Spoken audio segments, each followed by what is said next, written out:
I'm Leon Todd for G66. Welcome to another Tuesday Tone Tip. On today's video, we're going to take a very quick look at the latest public beta release for the FM3 Firmware 6 beta. I want to show you two of my favorite effect types in here, one in the drive block and one in the multi-tap delay. Before we get started, I've got my Les Paul plugged straight into the FM3, and I'm using the ODS 100 clean amp model with this factory rumble cab over here, Factory Bank 2 cab number 909. It's this rumble cab shot with a Bayer M160 microphone, a very warm ribbon mic, and I've got the low cut at 80 Hertz. The high cut at 12K, I'll let you hear just the raw guitar amp and cab sound. There's a great edge of breakup sound. When I dig in, I get a little bit of crunch. When I play with my fingers, it's nice and fat and clean.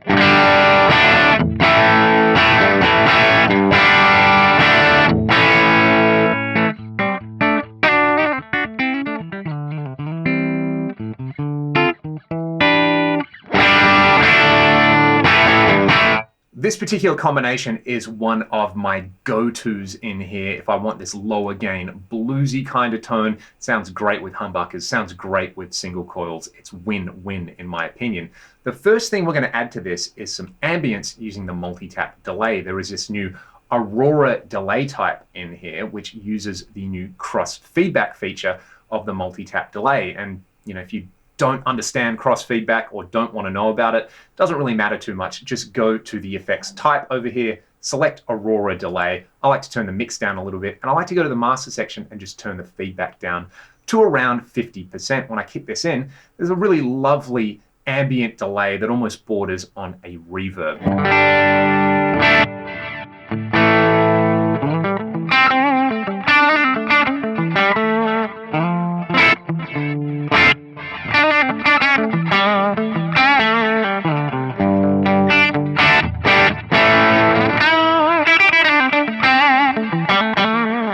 If you're interested in learning more about the multi-tap delay, I've got videos here on the G66 channel as well as my own channel. It's one of my favorite blocks in the Fractal ecosystem. For now, we're just going to roll with that because I love the way that sounds. It is such an easy way to get a great ambient delay or a great lead delay in there. Let's now go over to the main attraction, the drive block. There's this new Griddle Cake drive type in the amp block based on a real-world Crowther hotcake, which I love as a real drive. What I'm going to do is just navigate to scene 2 because I've kicked in the Griddle Cake with the drive low, the level at around 7, and I've kept the presence at 0. Basically, presence at 0 is a neutral position on the real world pedal, and the real world pedal is kind of designed to be used with, say, like a Vox style amp, and this presence really helps you tailor that to that sort of amp. But just these 3 controls can give us a massive range of different tones. So with the drive low, the level up a little bit, it's just going to enhance the tone a little bit. I'll bypass it and then kick it in.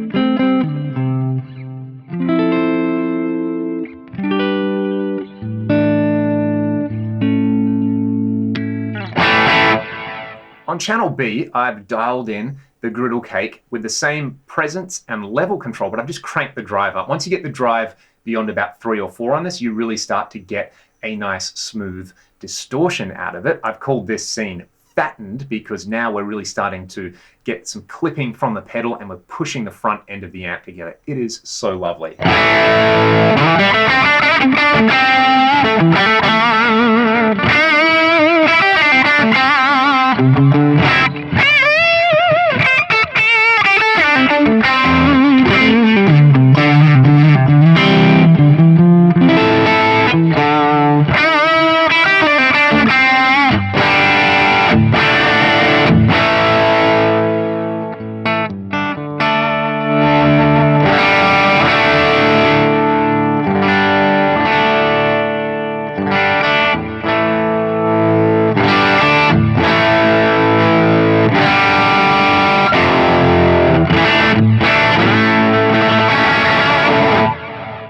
That's pretty glorious, and you can hear how good the volume cleanup is when I roll down the volume on my guitar. Let's navigate to scene 4 now, and I'm on channel C of this drive. What I've done here is I've cranked up the presence and the level, and I've kept the drive low. So what this is going to do is act more as like a clean boost or an EQ boost into the amp, and it's got a different thing going on than just cranking up the drive.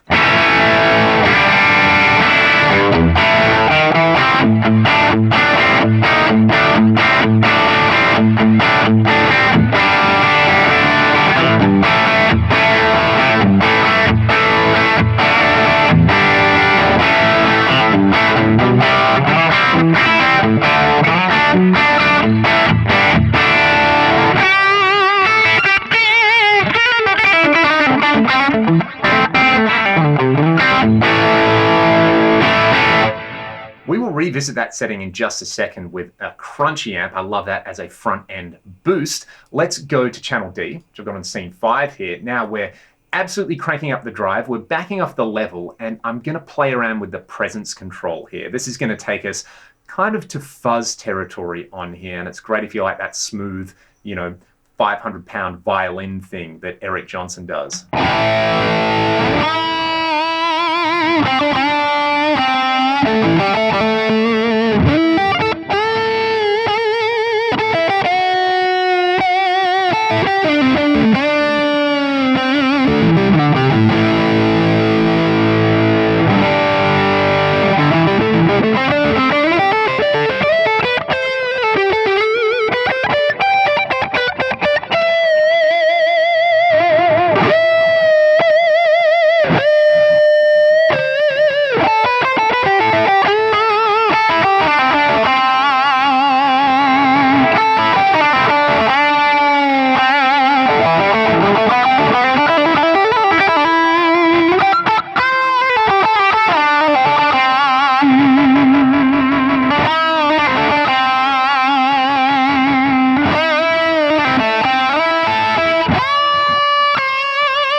I love how it's got that almost cocked wah mid-range about it. So the Griddle Cake, super versatile in there. At lower gain settings, you get the clean boost sort of thing. At higher gain settings, you get a fuzz style tone, and the presence control can really let you dial it in for the amp that you're using. Speaking of which, let's go back to this kind of clean boost style setting over here where I've got the drive low and the level cranked.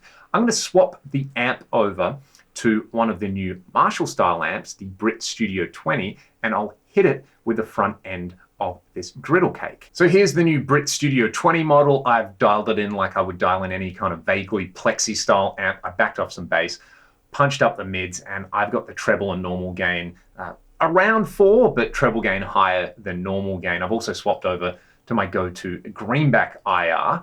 We'll hear just the amp cab and delay, and then I'll kick in the Griddle Cake as a boost on top.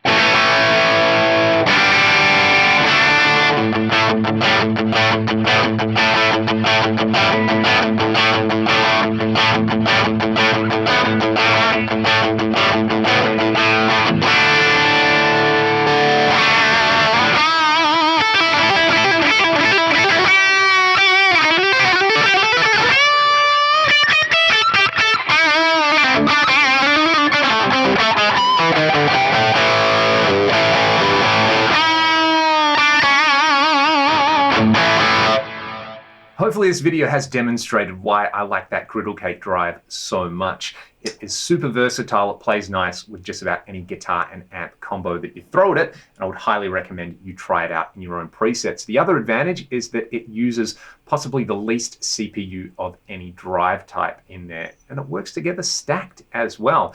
There, of course, is a clone model in here as well, so I'm actually just going to play you all out using the new clone Chiron as a clean boost into that Brit Studio 20. If you've got any other questions, let me know in the comments section below, and I will put up this main preset on Exchange so you can grab it. Thanks so much for watching, and I'll see you next week.